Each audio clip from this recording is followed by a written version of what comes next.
Hey everyone, welcome back to my channel. It's Antonia and today I am going to be filming a comparison video between this beautiful bag. This is the Chanel Le Boy bag in black calfskin leather and ruthenium hardware with the thick chevron. And I'm comparing it to this bag which you've seen on my channel before. It has its own video. This is the classic flap, single flap in black caviar leather with gold hardware. Now, I'm comparing the two because these are probably the most sought after bags, or if you're looking for your first Chanel bag, chances are you are deciding between one of these because they are the most popular options that Chanel has. So I'm going to start off with this one. Also, if you hear like licking noises or footsteps, it's Harley. He's literally sitting right there. He wanted off the bed, so he's over there and he is licking his wounds. So if you hear that, that's him. So anyways, let's move on and let's talk about this bag. This is my first and only Chanel bag that I've bought in the boutique. I bought this, it was my first Chanel bag ever. I didn't even own the classic flap yet. And I went with this one originally because I knew I wanted a single flat bag. Now, you can't buy a single flat bag brand new in the store anymore. They discontinued them about in 2009, I believe. So you have to buy those pre-loved, but I still wanted the experience. I still wanted to know how it felt to buy a Chanel bag brand new in the store.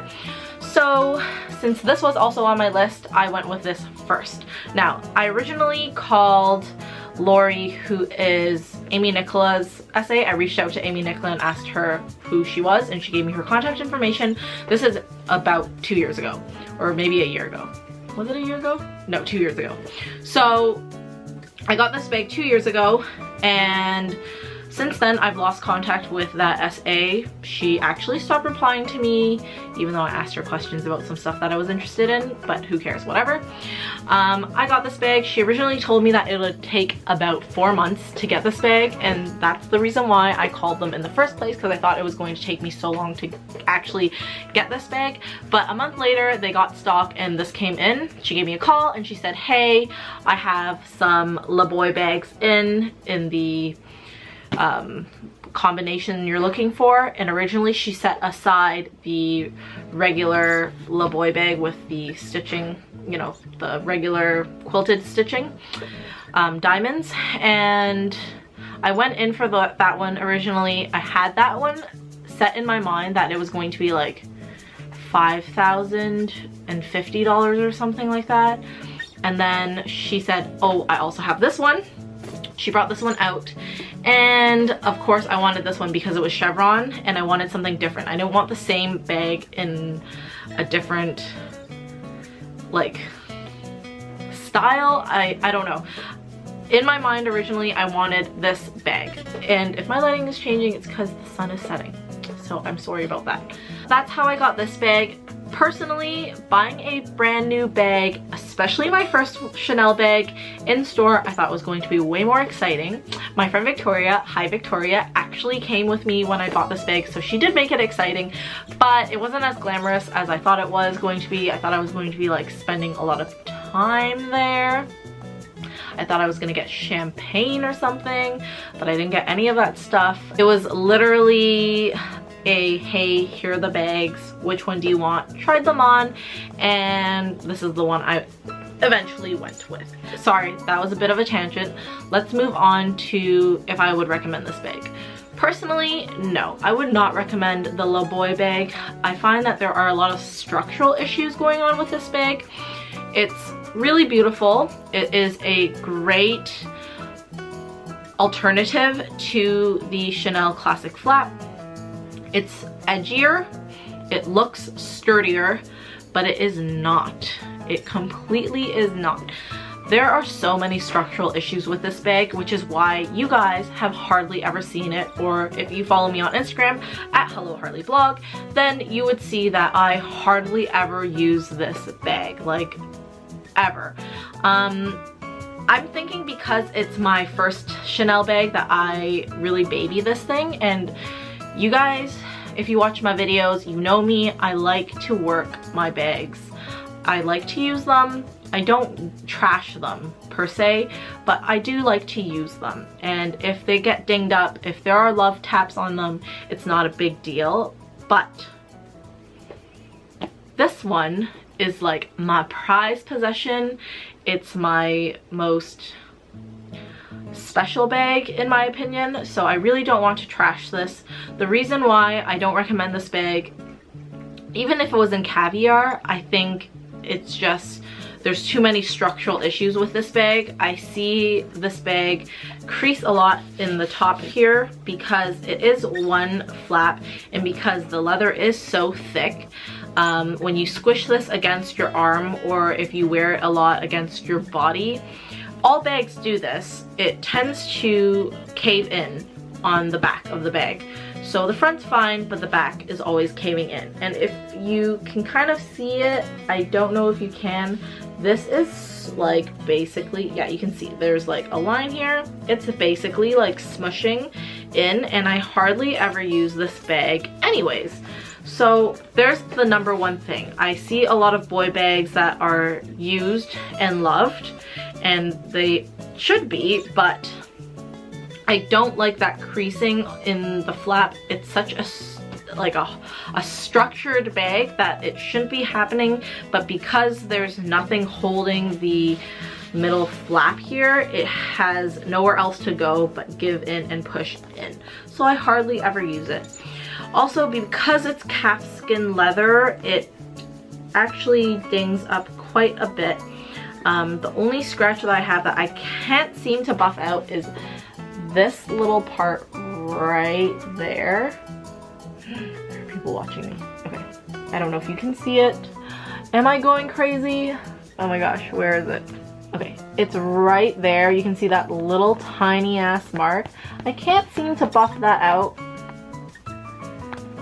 I don't know why. Usually you can kind of rub your finger on it and it will just like melt away, but that hasn't buffed out. So hopefully I can take some leather conditioner and clean up that little mark. Also, on the inside of the bag you can see that it is really scratched up as well, and you can see this is the part of the bag that has been collapsing because it is starting to billow in, and this is the middle of the bag. So you can see that that's starting to happen, and I hardly ever use this bag. Since I've gotten it, it's been 2 years, right? I never use this bag for a whole week. I basically only use this for a weekend, and yeah, I don't ever use this bag. That should not be a problem that's happening, but it is, and I can't say that it's bothering me, because if it was bothering me, then I would have like tried to get it repaired, but like I don't think there's any way to repair that bag. This part of the bag, it just is something that's happening. Also, I don't know what's happening with this, but this is smooth and then this is caving in. So that's what I'm talking about. Like there's just so many structural issues with this bag, and I don't think it's because of the way I'm storing it. I store it the way that they've taught me to store it, which is to tuck the chain into the bag. So the chain is in there, the leather piece, flip it to the bottom, and then this is a flap that they gave me. It is a felt piece, and I put that underneath, so I guess it prevents the flap from sticking. And then it comes with another felt piece, which I lay on top, and there's dog hair on it because I have Harley, so it's inevitable. And then I put it in its dust bag, and then it just sits like this in my closet. I don't squish it. There's no squishing happening. So I really don't know why that's happening, but I think it's because of how it's been made. Like there's just no way of avoiding that being squished. So that's mainly why I don't recommend it. It's because of the hassle and the structural issues. Okay, so let's leave that back there and let's move on to this bag. Now, if you watch my videos, then you would have already watched my what's in my bag video. Yeah, I 100% recommend this bag. This one is so good. I bought this pre-loved, and yeah, there's a little bit of a structural issue with this one as well. Like it's just so squishy, and this billows out, which it drives me insane, so I always try to tuck it in. But this bag, it's losing its structure, but it still looks so good. Like, the creasing doesn't really bother me. It just still looks so good. And I think if you bought a double flap, then that structural issue won't even happen because it has the 2 flaps, so it's like a lot sturdier than the single flap. But I personally went with a single flap because it is so light, and there's no way in hell I'm going to be carrying a double flap bag and like having my shoulder fall off, because this bag I can literally stuff loads and loads and loads of stuff in it, and there's still lots of room. Like, look how much crap I have in there. I have 3 EOS lip balms, and that barely takes up any room. If you guys want a more in-depth review on the boy bag, wow. If you want an in-depth review on that boy bag, let me know and I'll probably do a video on it. And I know I can't really compare the size of a jumbo and the old medium, like they're not even comparable. This one obviously holds a lot more, but if you were to get a medium large, I think it's more comparable for that size.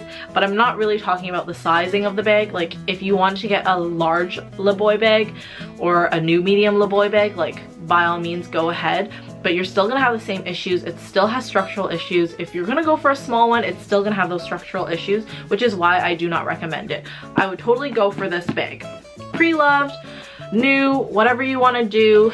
It's such a workhorse bag, and you can really use it and enjoy it, and it will still look 100% without it looking trashed, because you can use this every day and not worry about that creasing issue that I'm having over there on that bag. But if you start using that LeBoy bag every day, you're going to have that creasing issue, and then it's going to look ugly. And you're left with a bag that cost you like $6,000 Canadian. It probably costs less in the US because of US dollars, but you know, it's like a $6,000 Canadian bag, and then it looks trashed in a year. That's why I hardly ever use that bag. I still really cherish it, but I'm just saying, if you are going to get a classic flap or a LeBoy bag, go for the classic flap. It's just way better. Or you could go for one of their other bags that they have, La Filigree. I don't really know if that has structural issues though, but it seems like a workhorse bag. The Filigree or a Gabrielle bag, something like that. Just don't go for the LeBoy bag. There's too many structural issues on it. I don't know if anyone's ever talked about that, but that's my opinion on it. I don't have much to say about this, because if you want to watch an in-depth video on this, you can go watch the What's in My Bag featuring this bag. As you can see, I'm using it right now, so it means that I really love it. I have not used that bag for a while. I think I used it last weekend, and immediately when I came home, I used it for one day and then I switched out of it because it just gives me so much anxiety. So thanks for watching my video. I hope you guys enjoyed. I hope you made your decision on what you want. Let me know what you're getting. I'd love to know. I'm so nosy. Don't not get this bag just because I said so, but you're going to fall into the issues that I've mentioned, and then I'm gonna say told you so. So let me know which one you guys are getting, and I hope you have a great day, and I hope you enjoyed the video. I will see you in the next video. Bye!